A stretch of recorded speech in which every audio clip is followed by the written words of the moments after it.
Welcome back to the Fixed Ops Roundtable. I'm Ted Ings. Joining us for this segment are two well-known names in automotive. We have David Pickett, who is the Divisional Service Operations Manager at Hall Automotive. Also with us today, Tyler Nathan, our good friend from TBF Jupiter Warranty. David and Tyler, welcome back to the Fixed Ops Roundtable. Thank you. Dave, if I may, with you, I'm very familiar with Hall Automotive Group. I believe now part of Mile One Automotive Group.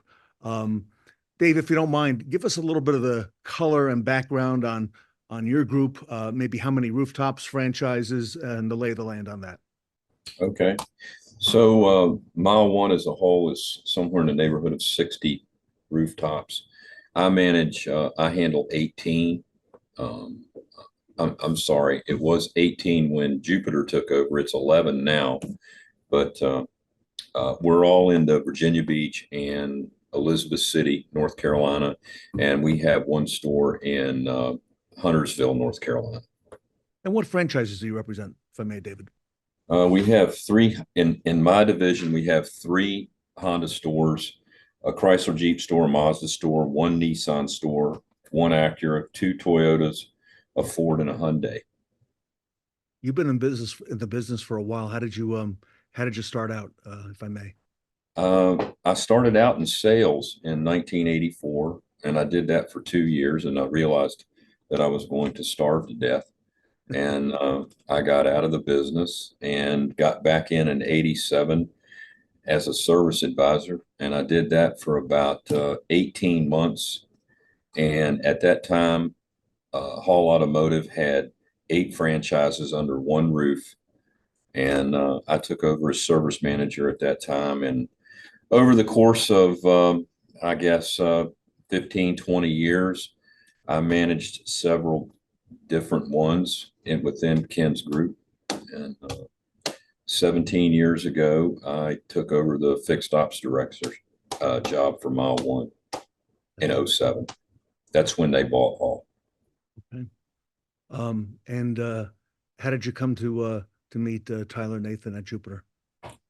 Well, actually, Tyler and his group was handling one of our northern stores, and in talking to them, they were very happy with the results from TBF, and I decided to give him a call, and rest is history. He's got all our stores now. Tyler, most everything in life starts small, and David indicates that that likely was the beginning here. But Tyler, if I can, difficult to manage this group and the number of stores and rooftops and the complexities of all the different manufacturers. No, sir. We have a great team, and we have specialists in each of the manufacturers. So for us, it's pretty much a walk in the park. Now, of course, when David first put us in at some of his dealerships, he put us in at a few to see how it works. Put his toe in the water, and after he saw it was working good for him, then we had to figure out how to get the rest of the 18 in. So so that took a little challenge because we had to do it. One of the things about us is we always grow responsibly. And that means that because when you hire us, you always get a skilled warranty administrator who's specialized in that manufacturer. And so we have to have availability. So in Mile One's case, for the Hall division, we worked them in phases. So we had about 4 phases where we brought them in over a period of about 8 months. Wow. And David, we're seeing from fixed ops directors all over the country, now with a lot of the inflationary things that have been happening the last couple of years, a lot of filing for increases in various states for parts and labor increases, and that warranty revenue becoming even more and more important than it's been in the past. You've entrusted a lot in the folks at TBF Jupiter. Talk about that, and what were some of the reasons you decided to outsource it? Well, when we first took Jupiter on, we didn't give him the easy stores. We gave him the hard stores. And what Tyler was saying, you know, if they're not ready to, if they weren't ready, and they weren't at the time, because, you know, we were giving them 18 stores, 3 of those were Hyundais. And anybody that's been in the business for any length of time knows that Hyundai is a very difficult warranty franchise. So is Chrysler, so is Ford. And we've got all of those. And they, you know, he was very honest. He said, you know, we're not ready yet, you know. So when they were ready, we flipped the switch. But the reason I did it, many years ago, I went at one point we had 21 warranty administrators in this company. I had the idea to bring that down to 5, and I put 5 warranty administrators in our corporate office to handle all of those stores. Well, that's all well and good until somebody drops out. And in this business, 2 months of warranty claims backing up can turn into a $100,000 audit in no time. Finding somebody that can do that job is very difficult. So we looked into outsourcing, and we've never looked back. So. And David, it's not a very glamorous position either. And I would imagine now, as we move, you know, here we are in mid 2024, moving into the future, you know, harder and harder maybe to attract folks for that type of work. It is. And you know, the bad part about, one of the things that I realized is when we pulled the warranty administrators out of the stores, okay, one of the biggest problems I ran into is warranty administrators tend to be doing a lot more than just handling warranty.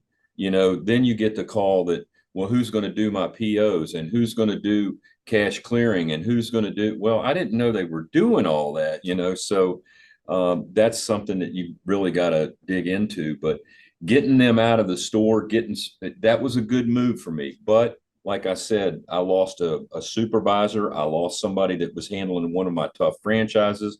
I couldn't replace them. And you know what? This just works great. If I have a problem, I make one phone call. I thought you were going to say that there was less communication at the dealership between the warranty administrator and, let's say, the advisors or the technicians. But it sounds like by moving it off-site and centralizing it initially and then totally off-site, you didn't skip a beat. No, not at all. And I have asked the question to my service managers, would they, many times, just to you know, keep a pulse on things, would they rather have this outsourced, or would they rather bring it back in-house? And it's a unanimous decision. They don't want no part of it. They prefer to keep it outsourced. Tyler, your thoughts, because this is a large group, and again, a lot at stake for all the parties, including, you know, collecting those receivables. Yes, sir. So yeah, it's obviously our program is perfect for somebody in David's situation. We're you know, we have a pool of 160 plus employees. So if we do have somebody who leaves our company, we have others trained in that manufacturer type that we can move the work around, make sure that it gets done, and we can cover for vacations and all that stuff. And so it's a lot more seamless that way than processing it in the place in-house where it can build up. And you know, we help a lot with the, you know, coming out in the beginning. That was a big part of it. Is, you know, David already shifted, you know, to a you know, to his divisional processing of claims, you know, at the corporate office. But in the process of that, he learned, you know, he was learning about how much information has to be, you know, in the system and to communicate from a distance. And that's a little bit of it. When a new dealership signs up, we come out to the store to make sure that we get them set up properly and make sure that that communication is established, so that, you know, not only do we cover compliance items to make sure that should they be audited down the road, they're prepared, ready for that, but we also address all those communication things so that that process is very smooth. I was going to ask David about compliance. David, there's more eyes than ever now on the dealer, you know, looking at making sure they're compliant. A lot of new things, especially in the last year or two. You know, how's the compliance with doing this remotely and doing it through a third party? Well, I think that in the beginning, the mistakes that you're making in a store now are not going to stop. Okay. Uh, Keeping an open line of communication with TBF is critical. You can't you can't go into this thing thinking that, okay, I'm going to throw my hands up. I don't have to touch this anymore. I don't have to do anything. They're going to handle it all. You still got to dot your I's and cross your T's. You still got to be compliant. They'll call you out on these things and they'll send emails. And as long as somebody is answering those and there's like I said, an open line of communication back and forth, then there's no issues. But once that breaks down, and the beauty of it is then I get a call. And, it's been, I put it this way.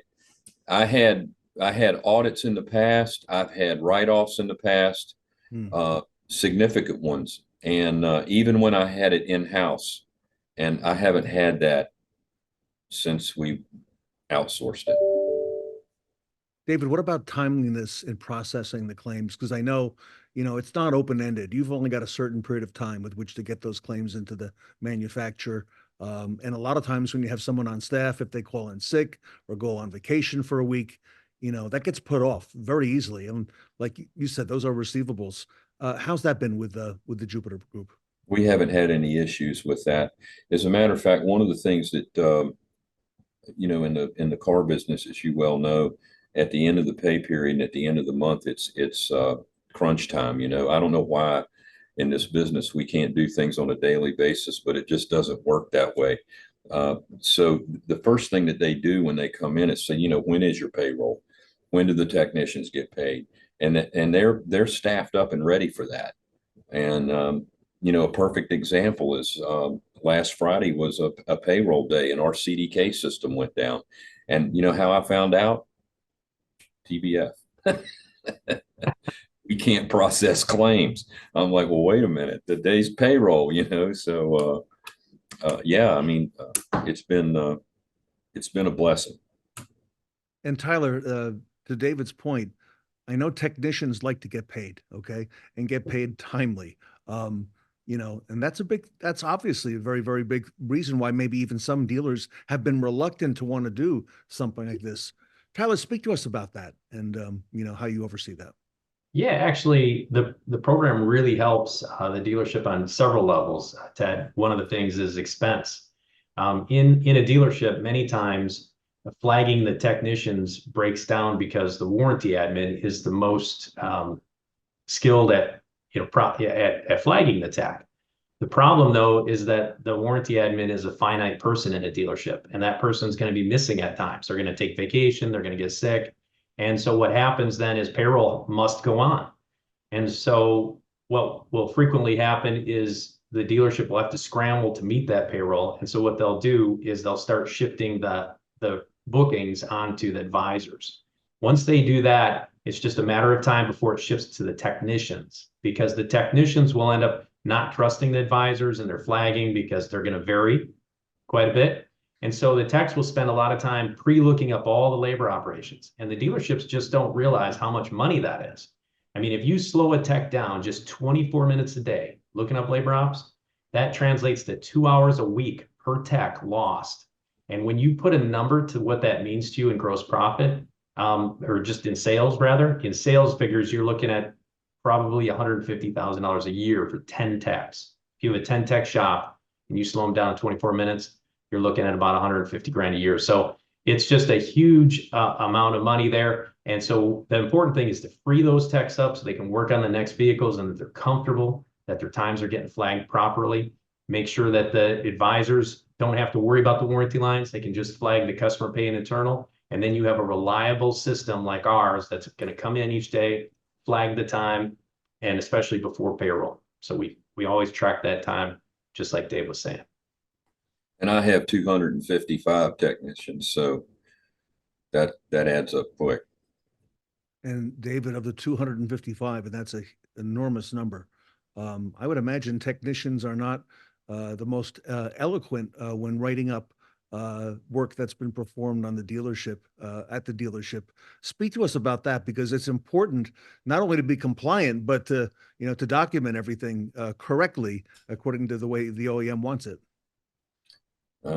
Well, some technicians are better than others. Some of them can't write a story to save their life, but yeah, it's uh,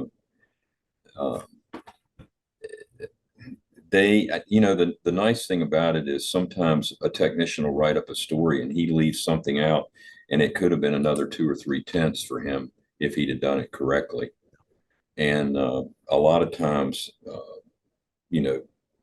because they do so many claims, they'll find that and tell us that. So it works out good for the technicians. And we have a lot of pre-recorded stories in our system too. So it helps the technician when it comes to putting his story in, unless it's a very complex job. So. And from what I see, David, that the OEMs, there's constantly change in what you can apply for, what you're entitled to, and to get the maximum that you're entitled to, and not more than that, obviously. But has Jupiter been effective to making sure that you can recover everything that you're entitled to for each manufacturer, and being up to date with that? Because that's, like you said, there's a little bit here, a little bit there, but it all adds up, to a big pot of money at the end of the month. Yeah, yes, they do. Now, when it comes to our submitting for warranty reimbursement rates, we use another company for that. But Sure. But when it comes to maximizing every repair order, they've done a very good job with that. I don't have any issues with that at all. Quite honestly, I don't. I haven't. I wouldn't go back. I wouldn't go back to doing this again. I can tell you, every dealer in the country is going through. We're all the same. Nobody's reinvented the wheel here and come up with a better mousetrap. We all have personnel issues, the same personnel issues that I have, somebody else has, and again, hiring for that position and keeping somebody in it it's just becoming so difficult. And as you stated earlier, this is a job that they got to be there 5 days a week, and sometimes 6.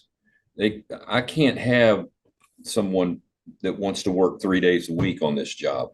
And that seems to be the trend nowadays. Everybody wants to work half a week instead of That's right. That's right. So finally, if I can, David, speaking to your peers who are watching today, who are all looking for best practices and an edge, in service and parts and body shop, in terms of warranty, have you seen an improvement in your administration? And what would you say to your fellow fixed operations directors, vice presidents watching today, who are thinking about, perhaps outsourcing some of what, if not all of what they're doing today with warranty? Well, I can tell you that I guess with me, the biggest thing, well, if you look at it from this perspective, if you have 5 stores and any one of those stores, you get into a situation where the claims have gotten old and you can't get them paid, and that's a huge deal.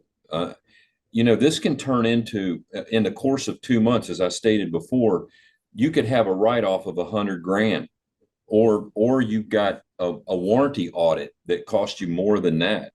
And when you got to factor all of that in when you're thinking about outsourcing. If that's one of the expenses that you incurred over the course of the last year, you got to add that to your personnel expense, because it went away. And I haven't had that since they took over. And to me, that's golden. And I can tell you, I'm no different than any other dealer in the country. I had a Hyundai store that I had to write off a lot of money. I've had a Chevrolet store that I had to write off a lot of money. And that was the reason that I outsourced this. I was done. I had a Ford store that I had to write off a lot of money. And, it was because of mistakes. It was because of things not getting done in a timely fashion. It was because of losing personnel somebody walked out, all of those things combined, I don't have to deal with it anymore. Tyler, I'll give you the last word for dealers and folks watching today, like David in David's shoes, who are considering perhaps doing this. Yeah, well, first off, I really appreciate Dave making time and coming on here to the Fixed Ops Roundtable and talking with us today. We really appreciate him and his organization. It's been a great mutual benefit, and we appreciate that very much. For everybody listening, I would just say that experience matters and specialization matters. And so when you're selecting a company, because we realize there's other options available out there, some with the new trend and the new gadget, but instead, what I tell most dealerships is that our service is most like an accountant. You know, the dealers hire us for the same reason that you would hire your accountant. We're here to make it easier on you. We're here to get you paid to the fullest. And we're here to make sure you keep the money. And so when you pick a company that's been around as long as us, that makes a difference. And David, a lot of eyes on fixed operations here in the spring of 2024. It's the place to be with all the different things that are factoring into the other parts of the dealership that we may not have control of. It's not going to be quite as easy as it was the last couple of years. So a lot more, if you will, focus on the good work that you're doing, David. Yes, it is. All right. I'd like to thank David Pickett. He's the Divisional Service Operations Manager at Hall Automotive, part of Mile One Automotive Group, a great name in our industry, and Tyler Nathan from TBF Jupiter Warranty for being with us. Gentlemen, thank you on behalf of the Fixed Ops Roundtable. Thank you.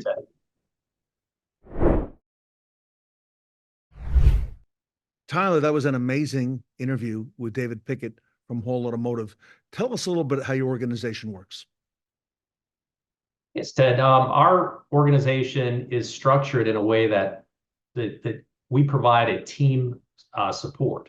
So that's one of the reasons why we're able to process more claims more efficiently than a dealership can, and that's where our profit comes from. Our service consultant, first off, comes out to the store to make sure there's a seamless transition. During that installation, we're going to spend time with the techs and the advisors talking about compliance and so forth, but we're also going to make sure that there's good communication. It's very important that we don't turn your service manager into our warranty assistant. Secondly, our warranty admin processes the claims. So what they're going to do is they're very specialized, and we load them up with tons of the same manufacturer so that we don't have any jacks of all trades here. They're all experts. We're also our posting folks. They come in and they post the payments right from the manufacturer right into your accounting. And we also follow up and review any differences, find out why it's paid differently, and of course, make adjustments for you should you need it. And we follow up and actually manage your warranty schedule. That's why we refer to it as warranty management. So the next thing here is a warranty. This is just a recap of all the things that we do for our dealers. So the first thing is that we train your service personnel from the beginning, like we talked about. We book the techs reliably and quickly. We create accountability through communication. So we do that by making sure that the information gets back to the individuals who generated the claim. We close warranty repairs very quickly. We're going to submit them to the factory. We're going to post your warranty payments. We'll reconcile the statement. We're going to correct rejects very quickly. We do analyze short paid claims. So we're not going to tell you to write something off if you're entitled to it. We're going to fight for it and appeal the claim if necessary. We do make journal adjustments for you. We provide some helpful reports. We do clean your warranty schedule, manage continued training requirements for you. We ensure help's always available, so we're not going to leave you high and dry for vacation. We pursue the maximum claim value. We also adhere to the manufacturer's policies, and we alert upper management of any risky procedures. We also assist with the factory trend report and give some other warranty-related advice. Very good. You might say, well, that program sounds very expensive, but actually the cost of it is generally about what you pay for an in-house person, sometimes less. And the best part about it, though, is it's flexible. None of us have a crystal ball. We don't know what the future is going to bring. And you can see that this dealership was cruising along when COVID happened and they plummeted. And so that's the blues, the volume of warranty. And of course, then they rebound. The nice thing about our program is that the cost tracks with what you're doing. And you'll notice it doesn't go all the way up to these high points because we use chart price, chart billing, which means that the more volume you send to us in particular months, you're going to pay us more for doing it, but there's discounts automatically built in. Rather than paying overtime, you're actually getting a better break. And then the last thing I want to talk about just really quickly is that with us, you're extremely secure when it comes to data security. That's more important than ever nowadays. And first off, we don't extract any data or insert any data. If you do pull information out of a DMS and then jam it back in there, if there's issues with files, you can have corruptions. In our case, we don't do any of that. Our people, our experienced warranty admins just simply do their job in a remote session.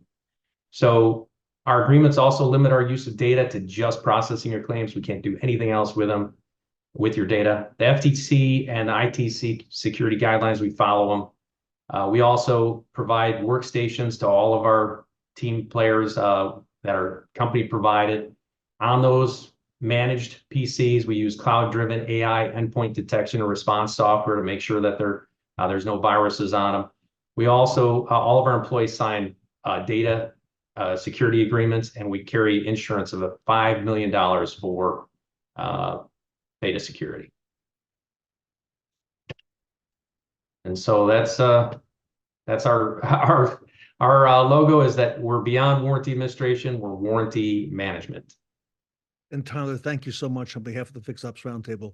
And again, great to hear one of the industry retail leaders, and David Pickett, joining us today. So Tyler, thank you so much. Thank you, Ted. Thanks for having me.